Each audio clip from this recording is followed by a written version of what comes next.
आणि दुसरा म्हणजे लोकांना घाई असते की ऍलोपॅथीची गोळी, आता मला जर काही त्रास आहे तर मी पटकन 2 दिवसात गोळ्या घेईल आणि मी बरा होऊन जाईल. पण लोक 2 दिवस म्युझिक नाही ऐकणार. हा चेंज कसा होईल? हा एक दुसरा माइंडसेट आहे लोकांचा. हो.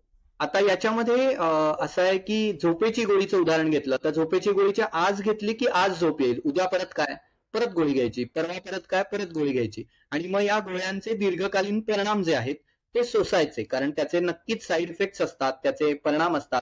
आणि मग ते इतर अनेक म्हणजे झोपेचा त्रास असलेल्या अनेकांना पुढे जाऊन इतर कॉम्प्लिकेशन्सही तयार होतात जर गोळीवरती अवलंबून राहिले तर. तर हा जो विचार आहे हा जेव्हा अनुभवायला येतो लोकांना किंवा अजून कुठेतरी आपण बघतो तेव्हा तो कुठेतरी जाणवायला लागतं की गोळ्यांवरती अवलंबून राहून उपयोगाचं नाही. किंवा ते रोज रोज तेच तेच ते घेणं जे आहे त्याचे दीर्घकालीन दुष्परिणाम आहेत. तर या पद्धतीचा विचार हा हळूहळू कळतो आणि मग त्याच्यानंतर त्यापेक्षा जास्त चांगलं काय आणि ज्याचा दीर्घकालीन परिणाम होईल असं काय याच्याकडे लोकांचा कल हळूहळू होतो. तर गोळी हा तात्पुरता उपाय आहे. तर तो तात्पुरता उपाय का दीर्घकालीन उपाय हा विचार जेव्हा येतो लोकांच्या मनामध्ये तेव्हा हा बदल घडतो.